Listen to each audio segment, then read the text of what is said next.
Vous mentionnez le financement. Est-ce que vous pouvez nous expliquer les modes de financement qui ont été engagés par la région ?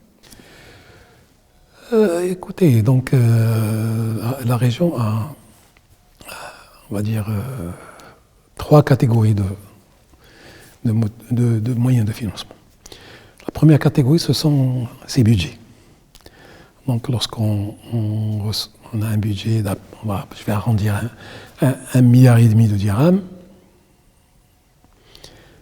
1,5 milliard de dirhams par année,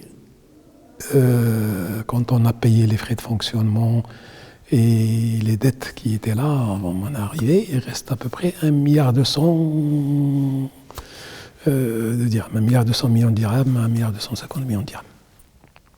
Donc si vous multipliez par 6, on est à peu près à 7 milliards de dirhams sur la période du mandat. Donc, la chance que j'ai eue en tant que président et mes collègues du Conseil, c'est que nous avons trouvé un peu d'argent qui n'a pas été utilisé par nos prédécesseurs et qui nous ont permis de lancer des projets avant même l'adoption. Donc on a récupéré à peu près 2 milliards de dirhams sur l'ancien mandat. Donc ça, c'est ce que je peux appeler les ressources propres. Deuxième moyen de ressources, c'est la dette. Donc il ne faut pas avoir honte de dire que je m'endette pour investir. Deuxième chance que nous avons, c'est que les frais de fonctionnement représentent moins de 5% de nos budgets. Contrairement aux communes, qui sont dans une logique très différente. Donc nos budgets sont essentiellement destinés à l'investissement. Donc, l'endettement, nous allons dans quelques jours lancer un emprunt d'1 milliard de dirhams, donc un emprunt obligataire, comme première étape, et nous avons envisagé d'engager 2 autres milliards d'endettement pour continuer à financer notre part à nous dans les projets que nous avons lancés. Et ça m'amène à parler de la troisième composante. C'est pour ça que je vous dis notre part à nous, parce qu'il y a des partenaires qui participent à tous nos projets. Notre choix dans la région Casablanca-Stade, c'est de presque ne rien faire tout seul. Jouer sur l'effet de levier. Parce que si je fais tout seul, je ferai très peu de choses. Et donc notre devise était, chaque fois que je mets 1 dirham, il faut que je cherche 2 dirhams par ailleurs. Donc nos partenaires, qu'il s'agisse de ministères, ou de communes, ou d'organismes publics,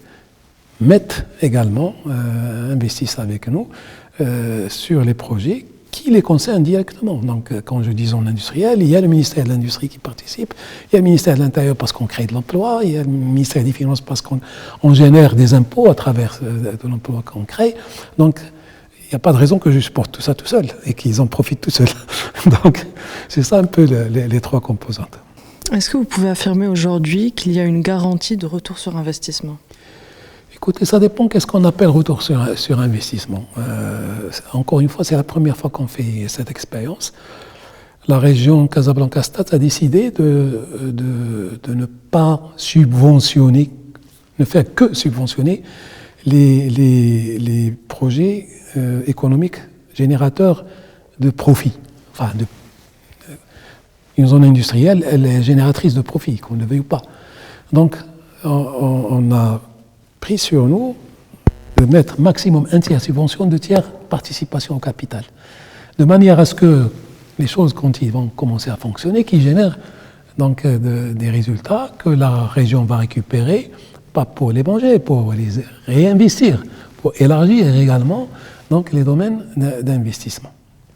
Deuxièmement, bien sûr, que lorsque vous mettez une route, le premier retour sur investissement, c'est la fluidité, c'est la pollution, etc. Deuxième retour sur investissement, c'est l'attractivité de la région.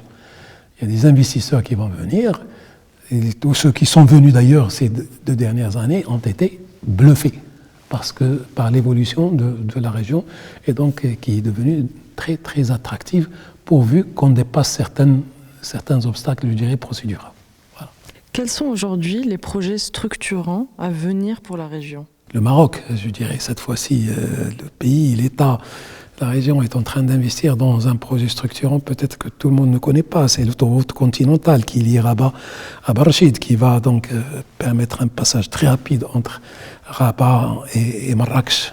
Rabat est le sud du Maroc au niveau de l'autoroute, sans entrer par Casablanca. Donc ça va soulager la circulation à l'intérieur, même à la périphérie de Casablanca, y compris la voie de contournement qu'on vient d'ouvrir entre Tzétamlil et Barchid, qui a été ouverte là aussi. C'est très très fluide. Donc ça soulagera également route Tzeddert, donc qui relie le centre de Casablanca à l'aéroport sans passer par la voie actuelle. Donc vous voyez qu'en 3 ans, aujourd'hui, l'aéroport de Casablanca est relié à Casablanca par 3 voies. La voie traditionnelle que vous connaissez qui a été élargie à 2 fois 3 voies. L'autoroute de contournement Tzétamlil Barchid qui est également 2 fois 3 voies, plus route de Tzeddert qui passe par l'intérieur de la ville, qui est la grande ceinture, la ville verte, Nouassar, et qui est également une voie express 2 fois 2 voies. Donc tout ça, ça a permis de structurer. Également, on a structuré la circulation, et on est en train de structurer la circulation à l'intérieur de la ville. Donc je vous ai donné des exemples, mais je vais vous donner un exemple qui est un axe routier qu'on appelle HH26, Hay Hassani 26, qui relie donc Hay Hassani à Nouassar, à Anfa, donc, et qui va constituer une perpendiculaire entre l'autoroute et la route côtière, et qui va fluidifier. Même chose au niveau de Barchid, on a créé et mis à niveau toutes les pénétrantes entrant à Barchid, et puis la voie qui mène de Barchid à Hadsouane, donc pour fluidifier. À El Jadida, nous sommes sur une grande diagonale de la ville de El Jadida. Vous entrez par Casa, vous faites la diagonale, vous n'entrez pas, qui s'appelle le boulevard Jbran Khalil Jbran, qui est en cours d'être réalisé, 160 millions de dirhams, en plus d'un programme qui est soumis aujourd'hui par le gouverneur et les élus pour améliorer. J'ajouterai à cela donc marché de Gros, qui est aujourd'hui en plein centre de Casablanca. L'idée c'est de déplacer l'activité de Gros en dehors de Casablanca, donc ce qu'on a appelé la grande plateforme agroalimentaire qui va regrouper tout le gros alimentaire. Bien sûr en permettant une accessibilité à la ville et en facilitant le transport pour les opérateurs, qu'il s'agisse de ceux qui vendent ou de ceux qui achètent pour aller à cette plateforme. Et bien sûr, on a parlé du nouveau centre de traitement et de valorisation des déchets de Mdiouna, donc qui va démarrer d'ici début de l'année prochaine, Inch'Allah. Et puis, il y a un projet dont on n'a pas encore parlé et qui, à mon avis, est structurant sur tous les plans.